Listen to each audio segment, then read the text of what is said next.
నూతన సంవత్సరంలో మనం జనవరిలో గత 4-5 వారాల్లో ఒక సందేశాన్ని విన్నాం.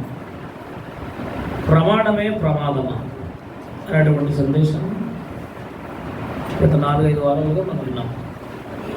ప్రమాణమే ప్రమాదం దాన్ని మనం ముగించుకున్నాం. దానికి ముందు ఒక సందేశాన్ని డిసెంబర్లో మనం విన్నాం. దేవుడు పెంచిన మనుషులు అనేటువంటి సందేశాన్ని డిసెంబర్లో మనం విన్నాం. దానిని మధ్యలో ఆపం, నూతన సంవత్సరంలో ఆపడం జరిగింది. దానిని మళ్ళా కొనసాగింపు చేద్దాం. దాని కొనసాగింపు ఈరోజు మరొకటి మాట్లాడదాం. దేవుడు పెంచిన మనుషులు, దేవుడు పెంచినటువంటి మనుషులు ఎవరు పెంచారు అంటే దేవుడు పెంచుతున్నాడు. ఎలా పెంచుతున్నాడు? సర్వ సమృద్ధిని అనుగ్రహిస్తున్నటువంటి దేవాతి దేవుడు. ఈరోజు మనకి ఎటువంటి లోటు అనేది లేకుండా సర్వ సంపన్నత కలిగినటువంటి దేవాతి దేవుడు సమస్తాన్ని కలుగజేసి మన హృదయాలను ఉల్లసింపజేస్తూ మనకి కావలసినటువంటి ఆహారాన్ని దేవుడు ఇస్తున్నాడు అన్న సంగతి మనం ఎప్పుడూ మర్చిపోకూడదు. సామెతల గ్రంథము 23వ అధ్యాయము 2వ వచనం నుంచి మనం చూస్తే, సామెతల గ్రంథము నీవు తిండిపోతువైన ఎడల ఇది రా హలో హలో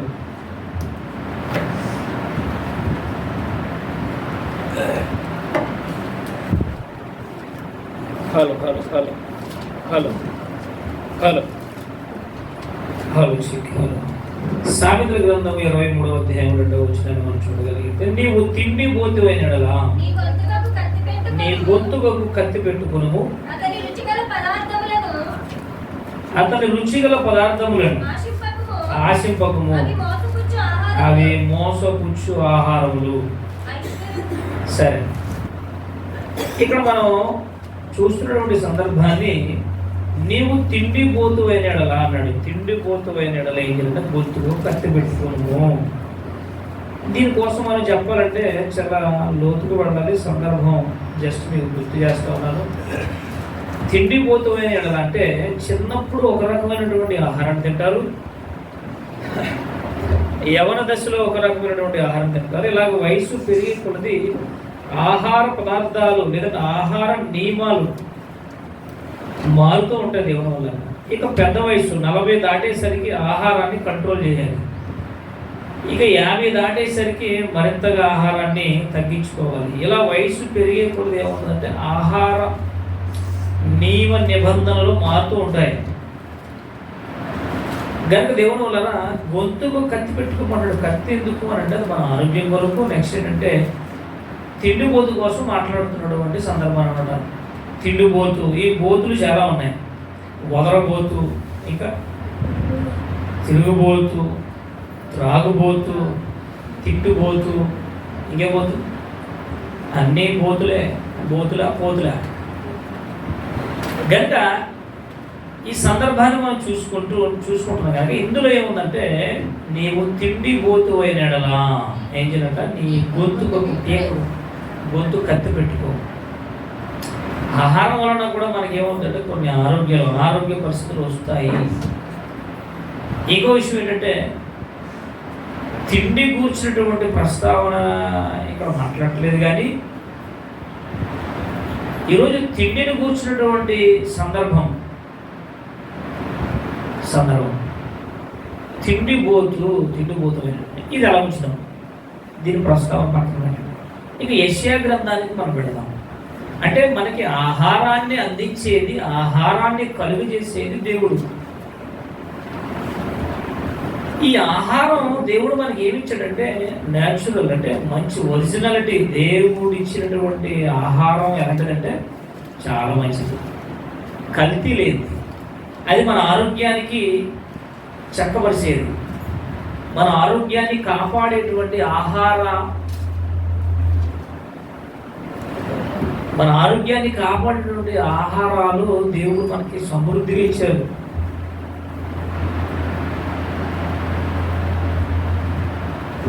దాకా ఆహారాన్ని తీసుకుంటున్నటువంటి మనము మరొక ఆహారాన్ని కూడా ఈరోజు మనిషి తయారు చేసుకుంటున్నాడు అని ఆలోచించాను. ఏంటది అని అంటే యెషయా గ్రంథానికి వెళ్ళండి. యెషయా గ్రంథము 55వ అధ్యాయము 2వ వచనంలో ఏముంది?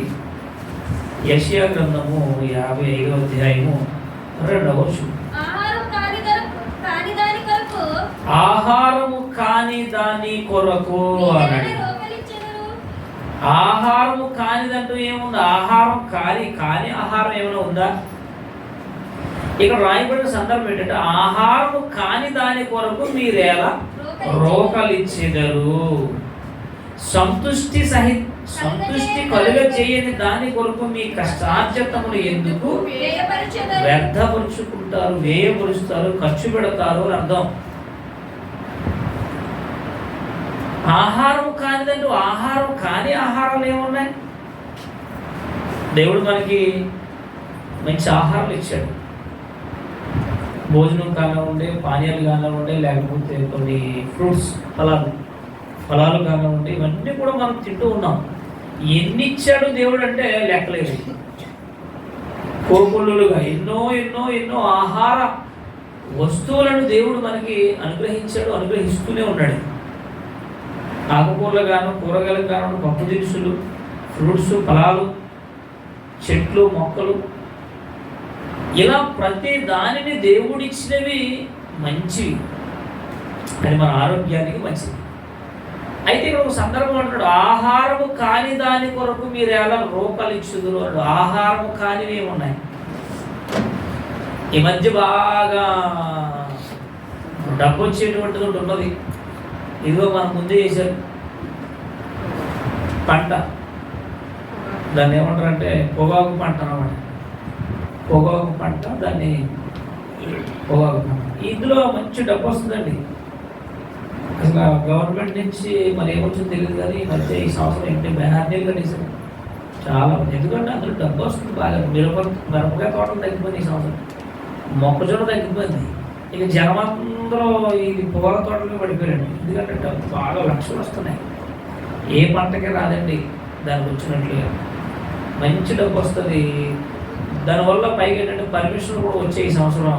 ఎక్కడికెక్కడ బ్యానర్లు కట్టారు, ప్రతి పొలంలో కూడా పొగాకు చేశారు. ఇప్పుడు ఇది మనకి ఆహారం అయింది. నీ కడుపు నింపుతుందా? కడుపు నిండుతుందా అంటే లేదు. మరి ఈరోజు ఈ యొక్క పొగాకు, లేకపోతే దాన్ని ఏమంటారు, ఈ పొగాకుకు ఈరోజు మనుషులు ఏమయ్యారంటే అలవాటు పడిపోయారు అనమాట. దీంట్లోంచి ఎన్ని పదార్థాలు వస్తున్నాయంటే చుట్ట, సిగరెట్టు, బీడి, ఇలా దీని నుంచి చాలా తయారవుతున్నాయి. ఇప్పుడు ఇది నీ కడుపు నింపుతుందా? ఏమంటే ఈరోజు ఇది మన కడుపు నింపుతుందా? పొగాకు వల్ల మన కడుపు ఏమి నిండదు. అలాగే నేను ఆరోగ్యం ఉంటుందంటే ఆరోగ్యం ఉండదు, టీబీ వచ్చేస్తుంది, క్యాన్సర్. దీనివల్ల మనకి ఏదైనా లాభం ఏమైనా ఉందంటే ఏం కనిపించట్లేదండి. పొగాకు వల్ల వచ్చేది మనకి ఏం లేదు, అది కడుపు నిండేది కాదు. అంటే ఇది ఆహారం అంటే ఆహారం కాదు ఇది. ఇక నెక్స్ట్, బాగా ఈరోజు కోట్ల రూపాయలు, లక్షల కోట్లు వచ్చేటువంటి మరొక బిజినెస్ ఏంటంటే మందు, భ్రాంతి. పోనీ ఇదేమైనా మనకు ఆహారమా? దేవుడు ఎలా పెంచుతున్నాడో మనకు తెలియాలి. దేవుడు పెంచుతున్నాడా? మాట మేము పెరగట్లేదా? మేము కష్టపడుతున్నాం, మేము పెరుగుతున్నాం, మేమే పెరుగుతున్నాం, మేమే జీవిస్తున్నాం అన్నట్టు ఆలోచన ఈరోజు చాలా మందిలో ఉంటుంది. ఇంకో విషయం ఏంటంటే దేవుడి మీద నిందేసేటువంటి పరిస్థితులు ఎక్కువ. నువ్వేం చేసావు, మాకు ఏం చేస్తున్నావు, ఈమెయిల్ చేసావు, ఇదే గొడవ ఈరోజు సమాజం. ఇప్పుడు ఆహారము కాని దాని కొరకు మీరు ఎందుకు డబ్బులు ఇచ్చి ఖర్చు పెడుతున్నారు అని అడిగాడు ఇక్కడ యెషయా 55:2. ఇక మందు పదార్థాల గురించి మనం చూస్తే ఏమంటే దానివల్ల కడుపు నిండుకున్నాను లేదు. ఉదయం నుంచి కష్టపడతాడు, సాయంత్రం అవగానే ఏం చేస్తాడు, చక్కగా బాటిల్ వేసుకుని తాగి పడుకుంటాడు. దీనివల్ల భార్యకు ఆనందం ఉంటుందా, పిల్లలకు ఆనందం ఉంటుందా, కుటుంబంలో ఆనందం ఉంటుందా, సంతోషం ఉంటుందా, ఏముండదు. ఏ అంటే పొద్దునుంచి కష్టపడ్డాడు, తాగాడు, పడుకున్నాడు. దీనివల్ల కుటుంబాలు, అందుకే నేను ఆల్రెడీ యూట్యూబ్లో ఉంటుందండి నా మెసేజ్, మద్యం మత్తులో కుటుంబాలు చిత్తు అనేటువంటి సందేశాన్ని మాట్లాడడానికి మీకు 5-6 బిట్లు ఉంటాయి పాటలు. మద్యం మత్తులో కుటుంబాలు చిత్తు. ఇది ఆహారం అంటే ఆహారం కాదు. మరి ఆహారం కానప్పుడు ఈరోజు ఇది మనిషి తయారు చేసుకున్నాడు. దీన్ని ఆహారం కాని దాని కొరకు మీ డబ్బులు, మీ కష్టాన్ని మీరు ఎందుకు ఖర్చు పెడుతున్నారు అని అడుగుతుంది బైబిల్. ఈరోజు ఆ ఊరు, ఈ ఊరు, ఆ దేశం, ఈ దేశం, వాళ్ళు చిన్న పెద్దలు లేదండి. ఈ మత్తు పదార్థాలకి స్త్రీ పురుషులను లేదండి. ఎవరైనా బానిసలైతే, స్త్రీ అని లేదు, పురుషులని లేదు, పిల్లలని లేదు, ముసలివాళ్ళని లేదు, ఇంక వాళ్ళే ఉండదు. బానిస మద్యానికి బానిసలు అయిపోయాడు. అందరూ కుటుంబాలు చెదిరిపోయి చల్లా చెదిరైపోయి ఏమంటే అన్నీ పాడైపోతున్నాయి. వీళ్ళకి ఏమైనా ఆనందం ఉందా, సంతోషం ఉందంటే ఉండదు. ఇక నెక్స్ట్ ఇక గంజాయి. పోనీ అదేమైనా ఆహారమా, కడుపు నిండుతుందా? గంజాయి అదొక రకమైనటువంటి పౌడర్, ఏమంటే మత్తు ఇంజక్షన్లు. ఆ గంజాయి అనేది, డ్రగ్స్ అనేది కొంత ఇంజక్షన్ రూపంగా కూడా వచ్చేసిందండి. అది చేసేసుకుంటేనే వాడికి తనంత ప్రశాంతంగా బాడీ నిలబడుతుంది. లేదంటే చేకూర్చాలి, చచ్చిపోయినంత మన అయిపోతారు. ఎందుకంటే ఈ బానిసత్వం అయిపోయింది. శరీరానికి అలవాటు చేశాడు. శరీరానికి ఏది అలవాటు చేస్తే అదే కోరుకుంటారు. శరీరానికి మనం ఏదైతే అలవాటు చేస్తామో, ఏదైతే చూపించామో, ఏదైతే రుచిని శరీరానికి అందించామో, శరీరం అదే కోరుకుంటుంది ఎప్పుడు కూడా, అదే రుచులు. కాబట్టి ఈరోజు మనం బెండకాయ కూర వండుకున్నాం అనుకోండి, శరీరం ఒప్పుకోదు. ఇదేంటంటే మరి బెండకాయ కూర మరి ఏముంటుంది, మాంసం కూడా వండుకోవాలి, అలా వండుకోవాలి. డైలీ తింటున్నాం కదా, డైలీ తిన్నా శరీరానికి కావాలి. ఏదో పూట నీసు ఉండాలి. నీసు లేకపోతే తోసినే వెళ్దాం. ఏమండి, నీసు లేకపోతే తోసినే వెళ్దాం. బెండకాయ వెళ్తుంది, దొండకాయ ఏమవుతుంది, కానీ మంచి అవి కూరగాయలు మంచివి మనకి, కానీ అవి వెళ్ళవు. అంటే చక్కగా మనం మంచి వైట్ రైస్ వండుకొని, చక్కగా చికెన్ తెచ్చుకొని వండుకొని తినండి. అమ్మయ్య ఎలా ఉంటుంది, కడుపు ఎలా ఉంటుంది. నాకు కింద రాశాడు ఇక్కడ అన్నమాట, సంతృష్టి కలుగజేయని వాని కొరకు, కలుగజేయని దాని కొరకు నీ కష్టమును ఎందుకు వ్యర్థం చేసుకుంటున్నారు? ఎందుకు మీరు కష్టపడుతున్నారు, రూపాయి తెచ్చుకుంటున్నారు, కడుపు తినండి. మీ ఆరోగ్యానికి కావాల్సినటువంటి మంచి ఫ్రూట్స్, ఫలాలు ఉన్నాయి, తినండి. మంచి జ్యూసులు ఉన్నాయి, జ్యూసులు త్రాగండి. మంచి ఆహారాలు ఉన్నాయి కదా. ఆహారం కడుపుకి ఏముండాలంటే సంతృష్టి ఉండాలి. అమ్మయ్య ఈరోజు మంచి పలావ్ వండుకున్నాను, చికెన్, మటన్ వండుకున్నాను, కడుపు నిండింది. ఎలా ఉంటుంది చెప్తున్నా, రోజు మనసంతా కడుపు నిండా సంతృష్టిగా ఉంటుంది. కొంచెం వేడి చేసింది కనుక మంచి పెరుగు వేసుకొని తిన్నాం, అమ్మయ్య కడుపు ప్రశాంతంగా ఉంటుంది. చలవ చేస్తాం, చల్లగా ఉంటుంది. కొంచెం ఆరేసుకుంటారండి, కడుపు నిండిందా అని. ఏదో ఒక కూరగాయ, ఆకుకూర ఏదో ఒకటి వండుకుని తినండి. ఏమంటే ఒక చక్కగా 1 లీటర్ మంచినీళ్ళు, 1 లీటర్ బాటిల్ తాగేస్తే అమ్మయ్య దాహం తీరింది. రాత్రి మేము పోతవరం వెళ్ళాం, 2 అయింది రాత్రి. పోతవరంలో సువార్త మీటింగ్. అక్కడ వాళ్ళు ఏం చేశారంటే కోడిగుడ్డు బంగాళం వండుకుంటారు అనమాట. నూనె చేసినప్పుడు అందులో మసాలాలో అది ఇంటికి వచ్చేదాకా కడుపు ఫుల్గా ఉంది. ఈ నిజాన్ని దాహం వేసేస్తుంది. ఇంటికి వచ్చిన తర్వాత మళ్ళీ నీళ్ళు తాగాం. ఒక గ్లాస్ అండి లేదా ఒక బాటిల్ నీళ్ళు అలాగ తాగారనుకోండి, ఎలా ఉంటుంది మనసు, ఎలా ఉంటుంది? అమ్మయ్య దాహం తీరు, తృప్తి.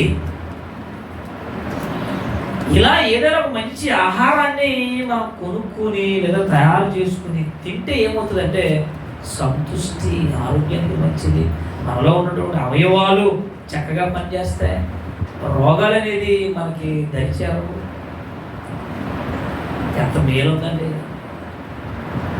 కానీ ఈరోజు మనుషులు ఏం చేస్తున్నారు అంటే ఆహారం కాని దాని కొరకే ప్రాకులాడుతున్నారు, మత్తుకు బానిస అవుతున్నారు. మత్తు పదార్థాలకు ఈరోజు బానిసలైపోయి వారి జీవితాలు పాతాళానికి తీసుకువెళ్ళిపోతున్నారు. వాళ్ళకి వాళ్ళే, ఎవరికి వాళ్ళే. కానీ దేవుడు బైబుల్ చాలా ఖచ్చితంగా చెబుతుంది. అందుకే దేవుడు ఇశ్రాయేలుకి చెప్పాడు ఏమనంటే, మీకు నేను మంచి ఆహారాన్ని ఇచ్చాను, మీకు మాంసం కావాలా మాంసం ఇచ్చాను, నీళ్ళు ఇచ్చాను, మీకు సమృద్ధిని ఇచ్చాను, మీరు దాచుకోకండి అనేటువంటి సందర్భాలకు ముందు మనం చదువులను గుర్తు. మీకు ఏ పూటకు కావాల్సిన పూట ఆహారాన్ని మీరు తయారు చేసుకుని తినండి, మంచి భోజనం తినండి, మంచి పలహారం తెచ్చుకోండి, మంచి ఫ్రూట్స్, మీకు ఆరోగ్యానికి ఏదైతే మేలుకరంగా ఉందో మంచి జ్యూసులు తాగండి. ఒకవేళ పళ్ళు రూపంగా తినకపోతే జ్యూసులు వచ్చేసి రోజు జ్యూసులు తాగండి. ఎండాకాలం వచ్చిందంటే అక్కడ జ్యూసులు పడిపోతాం. ఆ జ్యూసుల్లో కూడా కల్తీ. మళ్ళీ మీకు ఎప్పుడైనా చెప్తాను కల్తీ ప్రపంచం. ఎప్పుడు నేను చెప్పాలనుకున్నాను, నాకు గుర్తుండలేదు. నాకు 2 సంవత్సరాల నుంచి అంటున్నాను కల్తీ ప్రపంచం కోసం చెప్తామని. అది సువార్తలో చెప్పాలి చూపించి. ఎందుకంటే ఆ దృశ్యాలు చూస్తున్నప్పుడు మనకి ఏం తినాలో మనకు అర్థం కాలేదు. అంత కల్తీయా? కల్తీ. కోడిగుడ్డు కల్తీ, పాలు కల్తీ, నూనె కల్తీ, కారం కల్తీ. మరి ఏం తింటాం మనం? గడ్డి తినాలి, పచ్చగడ్డి, ఒట్టి గడ్డి తినాలి మనం. అది కల్తీ ఏంటి? అంతేనా? ఈరోజు కల్తీ లేనిది ఏముందా? అన్నీ కలిపి అన్నీ మిక్స్. అదేంటంటే ప్రజలు ఆరోగ్యం పాడైపోతే చచ్చిపోతే ఆ చచ్చిపోతే నాకెందుకు? డబ్బు వస్తుంది చాలు, సంపాదన, ధనార్జనే ధ్యేయంగా. డబ్బు ఉంటే చాలు, ప్రాణాలు మనుషులు చచ్చిపోతే ఇప్పుడు నాకేంటి? చూసారా, దానికోసం మనం చాలాసార్లు విన్నాం. క్రూర మృగం. ఎవరెవరిపోతే నాకేంటి? బ్రతికితే ఏంటి, చచ్చిపోతే ఏంటి? నాకు డబ్బు కావాలి, వస్తుంది, ఆదాయం బాగా వస్తుంది, ఓకే. దానికి దేవుడు బైబుల్ చాలా చక్కగా నాతో మాట్లాడద్దండి. బైబుల్ చాలా చక్కగా చెబుతుంది మనకి.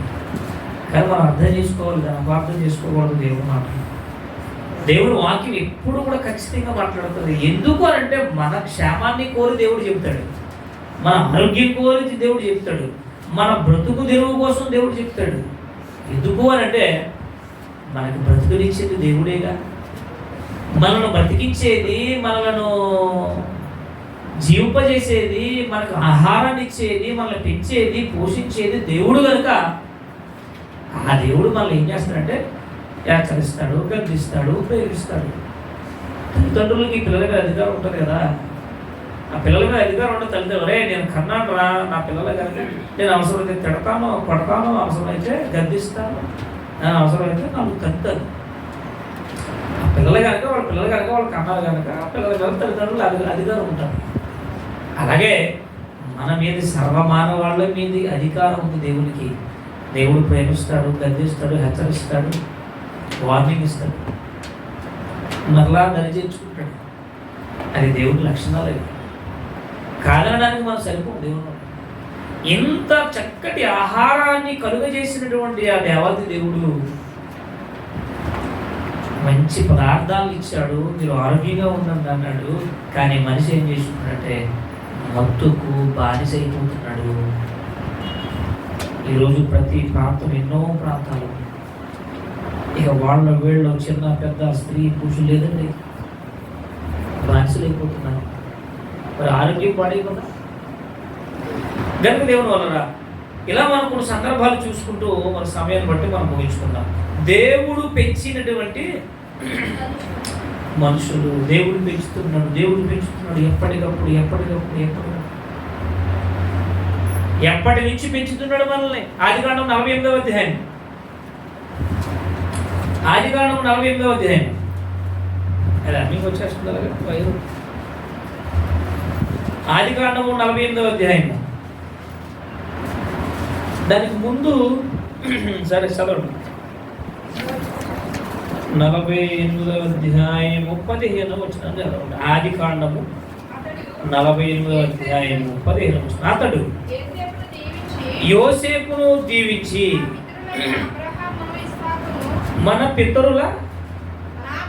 నా పితరులైన అబ్రహాము, ఇసాకు ఎవరి ఎదుట నడుచుచుండునో ఆ దేవుడు, ఎవరిని చూడండి, నేను పుట్టినది మొదలుకొని నేటి వరకు ఎవడు నన్ను పోషించునో పెంచునో ఆ దేవుడు అనగా చాలండి. వాళ్ళు ఉందండి కృతజ్ఞత. అలాంటి భక్తులకు ప్రవక్తలకు ఉంది. వాళ్ళు అంటున్నారు, ఇదిగో పుట్టింది మొదలుకుని తల్లి కడుపులో ఎవరు పెంచారు దీనికోసం వచ్చేవారు చెప్తారు.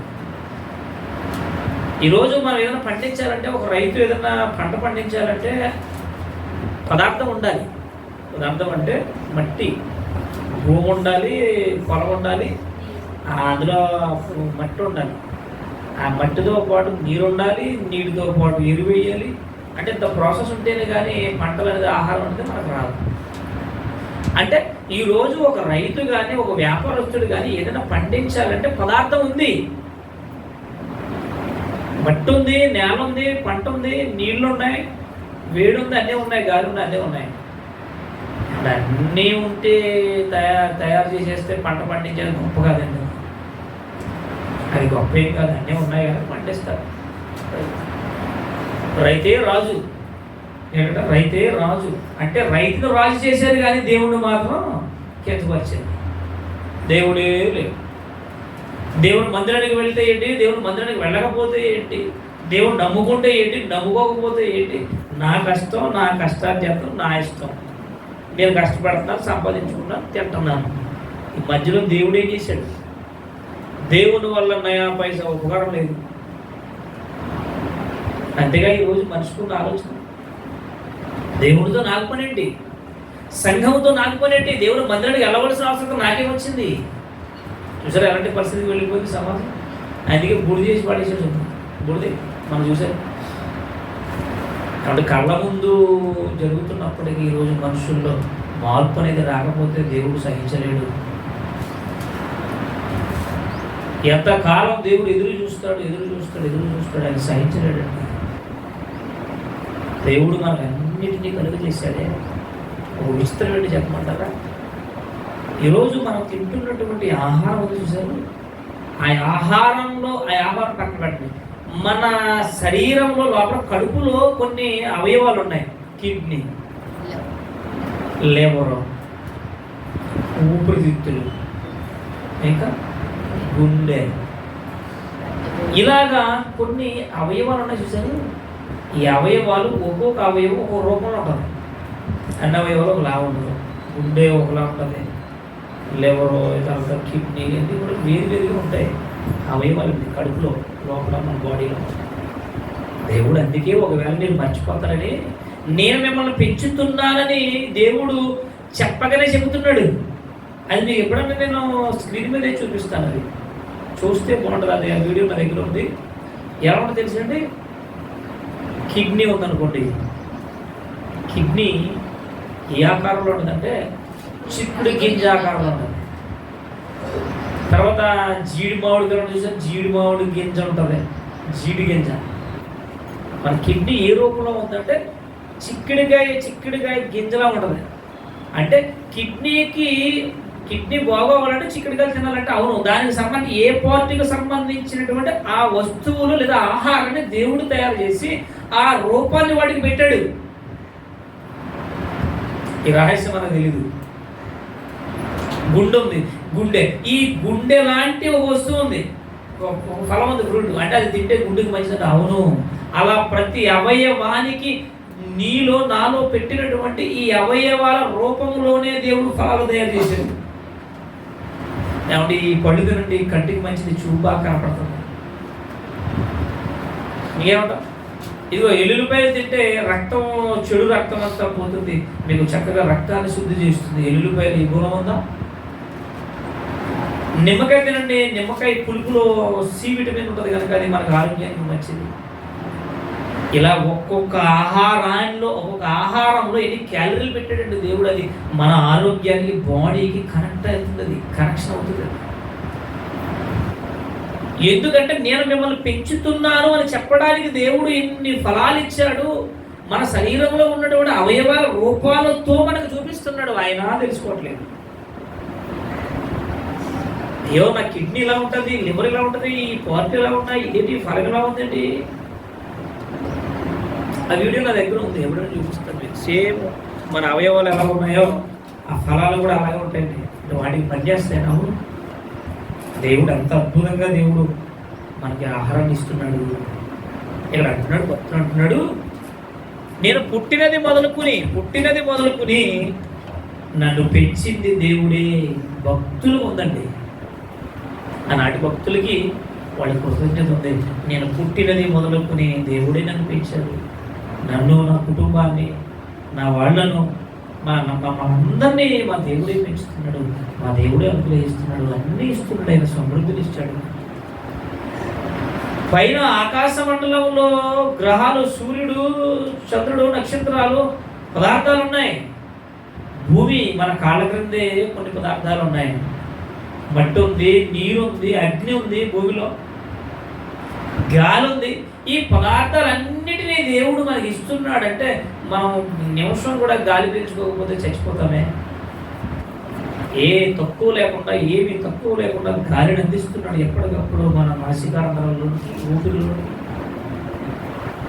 అంటే దేవుడు పెంచుతున్నాడా, లేదా నా అంతటి నేనే పెరిగిపోతున్నానా, నన్ను ఎవరన్నా పెంచారా, లేదా నా కష్టాన్ని, నా తెలుగుని బట్టి నేను పెరిగేస్తున్నానా? ఈరోజు దేవుడు అంటే లెక్క లేదంటే దానికి కారణం ఏంటో తెలుసండి. దేవుడితో నాకు పనేంటి? నేను బ్రతకలేనా, లేకపోతే జీవించలేనా, నేను బ్రతకలేనా? ఒకటండి, బ్రతుకు అనేది అది మనది కాదు, దేవుడు ఇచ్చింది. ఆ మాట చూస్తారా? ఇది అలా వచ్చాం మళ్ళీ చూడండి. సందర్భం ఏంటంటే అపోస్తుల కార్యములు 14వ అధ్యాయం 14 వచ్చిన చూడండి. అపోస్తుల కార్యాలు 14వ అధ్యాయం 14 వచ్చిన చూడండి. అపోస్తులైన బర్నబాను, పౌలును ఈ సంగతులు విన్నారు. ఎందుకంటే ఏం జరుగుతుంది సందర్భం అంటే, సందర్భం ఏంటంటే మనకి 6-7 వచ్చిన స్టార్ట్ అవుతుంది. లుస్త్ర అనేటువంటి పట్టణంలో బలహీన పాదం అంటే కుంటువాడు ఉన్నాడు. వీళ్ళు ఎప్పుడైతే పౌలు బర్నబాలు వెళ్ళారో ఆ కుంటువాడు ఆశించిన రీతిగా స్వస్థత కావాలనుకుంటే ప్రార్థన చేశారు. యేసు నామములో వాళ్ళు స్వస్థత వాళ్ళు ప్రార్థన చేస్తే పౌలు బర్నబాలు, కుంటివాడు ఏం చేశాడు? లేదు, స్వస్థత వచ్చింది, ఆరోగ్యం వచ్చింది. ఆ స్వస్థత చూసినటువంటి ప్రజలందరూ విభ్రాంతి కలిగింది, భయపడ్డారు. ఏంటి వీడు గుడ్డోడు కదా, నడవలేడు, పరిగెత్తలేడు, ఇతనేంటి ఇలాగా మంచిగా తయారైపోయాడు, బాగున్నాడు, బాగుపడ్డాడు, కారణం ఎవరు అని అంటే, ఇదిగో మన లుస్త్ర అనేటువంటి పట్టణానికి వచ్చినటువంటి 2 సేవకులు వచ్చారు. వాళ్ళు సేవకులు కాదు, దేవుళ్ళే, దేవతలే అని అందరికీ పేరు పెట్టేశారు. దుపతియు, హెర్మే అనేటువంటి పేర్లు పెట్టేసారు వాళ్ళందరికీ. ఏమంటే ఇంకా వాళ్ళిద్దరు పేర్లు పెట్టేసి, ఇదిగో మీరు మనుషులు కాదు నాయన, మీరు ఎవరు దేవుళ్ళు, దేవతలు అని చెప్పేసి ఇక వాళ్ళ కోసం దండలు తీసుకొచ్చి, ఏమంటే దండలు తీసుకొచ్చి, ఎద్దులు తీసుకొచ్చి, మేకలు తీసుకొచ్చి ఇక వాళ్ళకి పూజలు చేయడం మొదలెట్టారు. ఇక వీళ్ళిద్దరికీ పౌలు బర్నబాకి బలి ఇచ్చేస్తున్నారు, పూజలు చేసేస్తున్నారు, దండలు చేస్తున్నారు. ఇక వాళ్ళని ఎత్తుకుని ఊరేగిచ్చేస్తున్నారండి. ఇక వాళ్ళు భరించలేకపోయారు. వాళ్ళు అంటున్న మాట ఏంటో చూడండి. అయ్యలారా, మీరు ఎందుకు ఇలాగ చేయుచున్నారు?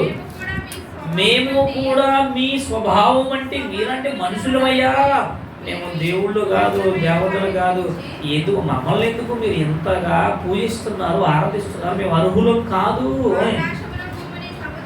ఇప్పుడు చెప్తున్నారు చూడండి, ఏమని వాళ్ళు సువార్త చెబుతున్నారు. ఏమనంటే, ఆకాశమును, భూమిని, సముద్రమును, వాటిలో ఉన్న సమస్తమును కలుగజేసినటువంటి జీవము గల దేవుని వైపు తిరగండి. మేమేం చేస్తాం? మేము మనుషుల్లో, మా దగ్గర ఏమీ లేదు, మేమేమి మహిమ కలగోళ్ళం కాదు, మేము దేవతలు కాదు, దేవుళ్ళు కాదు, మమ్మల్ని ఎందుకు పూజిస్తున్నారు మీరు?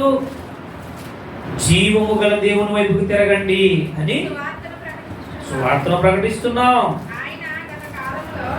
నెక్స్ట్ వచనంకి వెళ్ళిపోం. నెక్స్ట్ వచనం, ఆయనను ఆయన ఆకాశము నుండి మీకు వర్షమును, ఫలవంతములైన ఋతువులను దయచేయచ్చు, ఆహారమును అనుగ్రహించుచు ఆహారం ఇస్తారంటావు. ఈరోజు మనం తింటున్న, కడుపు నింపుకుంటున్నామంటే ఈ పదార్థాలు ఎక్కడి నుంచి వచ్చాయి? మనం కష్టపడి పండించుకున్నామా, కొనుక్కున్నామా? ఈ ఆహారం అనేది, ఆహార పదార్థాలు అనేది ఎక్కడి నుండి వచ్చాయి, ఎవరిచ్చారు అదే అంటున్నాడు ఇక్కడ పౌలు బర్నబాలు చెప్తున్నారు, మనకు ఆహారమును అనుగ్రహించుచు ఉల్లాసముతో మీ హృదయములను నింపుచు మేలు చేయుట చేత తన గురించి సాక్ష్యము లేకుండా ఆహారం అనుగ్రహించున్నాడు. మీ హృదయాలు ఉల్లసింపజేస్తున్నాడు. ఆనందం, మంచి చక్కటి భోజనాన్ని మనం వండుకుని తిన్న తర్వాత ఎలా ఉండదండి మనకి, కడుపు ఎలా ఉండదు, హృదయం ఎలా ఉండదు, అమ్మయ్యా మంచి భోజనం చేసాం, చాలా ఆనందంగా ఉంది, మంచి జ్యూస్ తాగాం, అమ్మయ్యా బాగుంది, మంచి పండు తిన్నాం, బాగుంది. అంటే నువ్వు తినే ఆహారం నీకు తృప్తి రావాలి, తృప్తి కలగాలి, సంతృష్టి కలగాలి, ఆరోగ్యం ఉండాలి. ఆహారం కాని దానికోసం ఎందుకు ఈరోజు ప్రాకులాడుతుంది ఈ సమాజం? అది ఆహారం కాదు, నీ కడుపు నిండదో, నీ కాలు నిండదో, నీ మనసుకి మనశ్శాంతి ఉండదో, ప్రశాంతత ఉండదో, లేనిపోని రోగాలను వస్తాయి, లేనిపోని జబ్బులు వస్తాయి, ఆ లోపల అవయవాలన్నీ పాడైపోతాయి. దేవుడు అన్నాడు వాటి జోలికి వెళ్ళకండి, అవి ఎందుకు మీరు తయారు చేసుకున్నారు, నేను వాటిని ఇవ్వలేదు. మీరు సొంతంగా వాటిని తయారు చేసుకుని మీ ఇష్టానుసారంగా మత్తులకు బానిసలు అయిపోతుంటే, నాకు దూరం అయిపోతుంటే, మీరు పాతానికి నిత్యాగ్ని దండలకు నరకానికి వెళ్ళిపోతుంటే నాకు బాధగా ఉంటుందా అని అడుగుతున్నాడు దేవుడు. కన్నందుకు నాకు బాధగా ఉండదా? మిమ్మల్ని పోగొట్టుకోలేనటువంటి స్థితిలో ఉన్నాను, నేను మిమ్మల్ని కాపాడుకోవాలనుకుంటున్నాను. దేవుడు ఇన్ని మాటలు రాయించాడు. అందుకే దేవుడు ఈ మాటలన్నీ మన కోసమే, ప్రజల కోసమే, అందరి కోసం. నా పిల్లలుగా, నా కుమార్తెలు, నా కుమారులుగా మీరు నాకు దూరం అయిపోతే నేను భరించలేను అంటున్నాడు దేవుడు. మీరు నాకు దగ్గర అవ్వాలి, మీ ఆరోగ్యాన్ని మీరు కాపాడుకోవాలి, మీ కడుపు నిండా మీరు ఆహారం తినండి, మంచి ఆహారం తినండి, ఆరోగ్యాన్ని ఇచ్చి ఆహారం తినండి, చక్కటి నీళ్లు త్రాగండి. మీకు అన్నీ ఇస్తున్నారు కదా, ఆహారం అనుగ్రహిస్తున్నారు కదా, ఆహారాన్ని ఇచ్చాను కదా, మీకు ఏ రకం ఆహారం కావాలి? మరి ఒకటా రెండా ఎన్ని రకాలండి? ఏమన్నా అట్టి చెట్టు ఉంటుందండి? ఒకే అట్టుకుంటూ కాయచ్చుగా.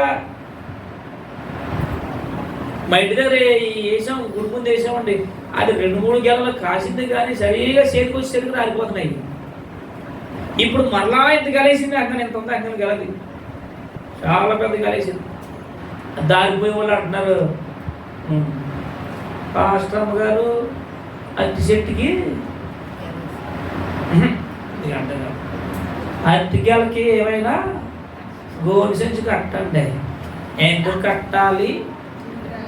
అందరూ చూసేస్తే అందరూ టేస్ట్ ఏమైనా మారిపోద్దా? అలాగే ఉంచాం. రోడ్డు మీద పెద్ద గెల దిగిపోయింది. అది చెట్టు ఎంత లాగా ఉంటుంది, చాలా బలంగా వచ్చింది. అది చెట్టు పెద్ద గెల చేసింది, చాలా పెద్ద గెల వేసింది. అక్కడే అంత గెల ఉంటుంది అనమాట. గెల ఉంది అక్కడ, చాలా బాగుంది గెల. అది పచ్చటి పళ్ళు అంటారు కదా, కొమ్మటి పళ్ళు, అవి ముందు వచ్చింది కానీ వేరే చెట్లు అది చేతికి అందలేదు. ఇంకోటి వచ్చింది కానీ తినే టైంకి అది పోయింది. ఇప్పుడు ఇదైనా ఎకరమో లేదు, ఎకరమో తెలియదు. గెల మాత్రం చాలా బాగా వేసింది. జనం అందరి కళ్ళు దృష్టి లోపమా, మన కళ్ళే లోపం. మన కళ్ళు మంచిది కదట, మంచిది కదా. దిష్టి లోపమా, దృష్టి లోపమా, అది కూడా మీకు ఎప్పుడు చెప్తాను. దృష్టి లోపమా, దిష్టి లోపమా అని అంటే దిష్టి ఏముండదో, మన దృష్టి లోపం. ఈరోజు మీరు మంచి పట్లేసు నాకుంటే బాబు, ఇప్పుడు ఎవరి లోపం? ఆవిడ బట్టల లోపమా, లేకపోతే నా చూపు లోపమా, నా ఆలోచన లోపం? అంటే నా ఆలోచనే లోపం. ఎందుకంటే ఆవిడ బట్టలు వేసుకుంటే నీకు బాగా నువ్వు వేసుకో. కాబట్టి దిష్టి లోపం కాదండి, దృష్టి లోపం. మన దృష్టి ఆలోచనలో ఉంటుంది లోపం. ఎరటోళ్ళు క్షేమంగా ఉండాలి, వాడు మంచిగా ఉండాలి, ఓకే మంచిది. వాళ్ళు ఎలా ఉన్నారు అలా ఉన్నారు మనమే జీర్ణించుకోలేము. వాళ్ళు మంచి బట్టలు వేసుకున్నారు, వాళ్ళు మంచి ఇల్లు కట్టేసుకున్నారు, ఇప్పుడు మంచి భోజనం డైలీ మాసమేనట్ట వాళ్ళకి, డైలీ చేపలు కూడానట్ట. ఎందుకంటే వాళ్ళు తింటే మనకెందుకు, కట్టుకుంటే మనకెందుకు, దంచుకుంటే మనకు దృష్టి లోపది. దానికోసం నేను చాలా లోతుగా చెప్తాను. ఎప్పుడైనా ఒక సందర్భం వచ్చింది, చర్చిలో చెప్పలేదు, బయట చెప్తే వాళ్ళు బాధపడతారు. ఎవరో వాళ్ళే. ఇప్పుడు వచ్చాను ఇక్కడికి, కనుక దేవుడు వలన ఏమన్నాడంటే మీ హృదయములను ఉల్లాసింపజేసి, ఉల్లాసముతో మీ హృదయములను నింపుచ్చు అన్నాడు. దేవుడు మనకు మేలు చేస్తున్నాడు కదా. మన ఆరోగ్యానికి, మన శరీరానికి, మన అవయవానికి కావలసినటువంటి ఆహార పదార్థాలు దేవుడు ఎప్పటికప్పుడు ఫ్రెష్. మనం ఎక్కువ ఏం చేస్తామంటే ఈ యాపిల్ కానీ ఫ్రూట్స్ ఉంటుంది చూసారు, ఇవి ఎప్పుడు పడితే తినమండి. మరి ఎప్పుడు తింటారా? జ్వరం వచ్చినప్పుడు, బలహీనత వచ్చినప్పుడు, హాస్పిటల్కి వెళ్ళినప్పుడు గుర్తొస్తాయి ఈ కాయలు. అంతేనా? ఎప్పుడైనా మన శరీరంలో బాగోపోతే ఆరోగ్యంగా ఉన్నప్పుడు అప్పుడు వండుకుంటాం, అప్పుడు తింటాం. అయ్యి కల్తీయే, ఏదో తినాలి కదా. మనం మిగిలిన టైంలో తినమంటే తినం. దమ్ బిర్యానీలు, ఇంకేంటి కొండ బిర్యానీలు, ప్యాకెట్ బిర్యానీలు, డేక్షా బిర్యానీలు, ఇవన్నీ ఏమవుతుందంటే గ్యాస్ ఎక్కువ అయిపోతుంది. కనుక దేవుడు వాళ్ళని ఆలోచించేయండి. మన ఆరోగ్యానికి మంచిదని ఆహారం తీసుకోండి. తినమన్నాడు దేవుడు, తప్పే కాదు. నీకు సంతృప్తి ఉండాలి. నీ మనసు, హృదయం తిన్నావంటే, భోజనం చేసావంటే అమ్మయ్య ప్రశాంతంగా ఉంది. సంతృప్తి లేనప్పుడు, నీకు ఆరోగ్యం ఇవ్వలేనప్పుడు ఆహారం కానితోని జోలికి ఎందుకు వెళ్తున్నావు నువ్వు అని దేవుడు పదే బాధపడుతున్నాడు, మనల్ని హెచ్చరిస్తున్నాడు. దానికి దేవుడు వల్ల ఇక నెక్స్ట్ మరొక మాట చూడండి. టైం అయిపోతుంది, ప్రార్థన చేసుకుందాం. నిర్గమాకాండము 2వ అధ్యాయం 10వ వచనంలో ఒక ఆయన కనపడుతున్నాడు మనకి, ఒక నాయకుడు. నిర్గమాకాండము 2వ అధ్యాయం 10వ వచనం. ఆ బిడ్డ పెద్దబడిన తర్వాత ఆమె ఫరో కుమార్తె అతడు తీసుకుని వచ్చింది. అతడు ఆమెకు కుమారుడు అయ్యాడు. మోషేను నీటిలో నుంచి తీసింది కనుక అతనికి మోషే అని పేరు పెట్టాను. మోషే అని పేరు పెట్టాను. మహానాయకుడు, గొప్పవాడు. ఆయనకు ఉన్నటువంటి లక్షణాలు చాలా గొప్ప లక్షణాలు. 6 లక్షల కాల్పనలు నడిపించాడు. ఎందరో తిట్టారు, దూషించారు, అవమానపరిచారు. ప్రతిరోజు తిట్లే మోషే గారు. కానీ ఎప్పుడు కూడా దేవుడి వైపే తిరిగాడు, సాత్వికంతోనే. అందుకే దేవుడే మంచి పేరు పెట్టేశాడు మోషేకి, మిక్కిలి సాత్విక, ఓర్పు కలిగిన వాడు. అంటే ఒక సంఘంలో 10 మంది ఉంటారు, 20 మంది ఉంటారు, 50 మంది ఉంటారు, 100 మంది ఉంటారు. ఏమైనా కంట్రోల్ చేయలేకపోతున్నాం. 6 లక్షల మందికి నాయకుడు కూడా అంటే ఎంత ఓర్పు ఉండాలి మీరు ఆలోచించండి. 10 మంది ఉన్న సంఘం, ఒక 50 మంది ఉన్న సంఘాన్నే సేవకుడు నడిపిన దగ్గర రకరకాల గలిబిలి, రకరకాలుగా మాట్లాడతారు, రకరకాల నిందలు, రకరకాల పరిస్థితులు. 6 లక్షల మంది నడిపించలేదంటే ఎంత ఓర్పు ఉండాలండి. కనుక ఆయన గొప్పవాడు, గొప్ప నాయకుడు. మోషే నీటిలో నుంచి తీయబడ్డాడు. ఎంతగా నీటిలో నుంచి ఎందుకు తీయబడ్డాడు అని అంటే, ఇది నెక్స్ట్ వారం మనం మాట్లాడాలి. ఈరోజు మనం ఏదైనా తినాలంటే, పండించాలంటే పదార్థం ఉండాలి. ఆ పదార్థంతోనే మనం పండించుకుంటున్నాం, ఆ మట్టిలోనే పండించుకుంటున్నాం, అదే నీళ్ళు పెట్టుకుంటున్నాం.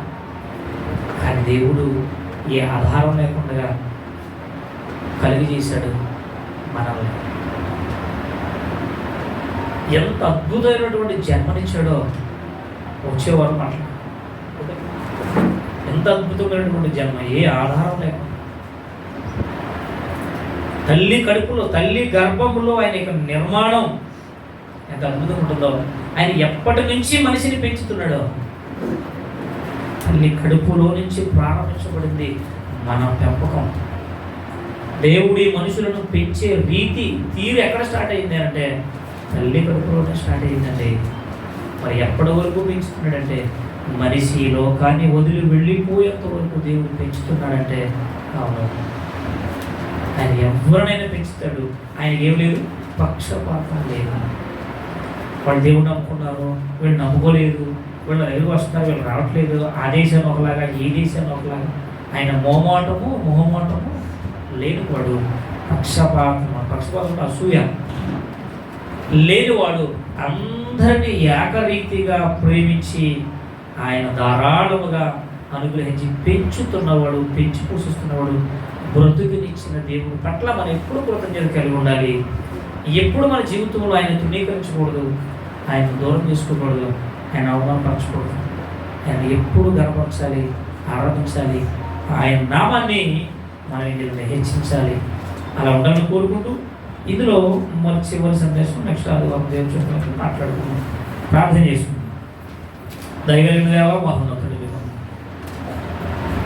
ఇంతవరకు మీ సన్నిధిలో మీ అద్భుతమైనటువంటి మీరు మమ్మల్ని ఏ రీతిని సర్వమానవాళ్ళని పెంచుతున్నారో, ఎలాంటి సర్వ సమృద్ధినిచ్చి పెంచుతున్నారో, ఎలాంటి ఆరోగ్యాన్ని అనుగ్రహిస్తున్నారో, మనిషికి కావలసిన సకల ఐశ్వర్యాన్ని మీరు అనుగ్రహిస్తున్నారు, అనుగ్రహించారు, ఇస్తూనే ఉన్నారు.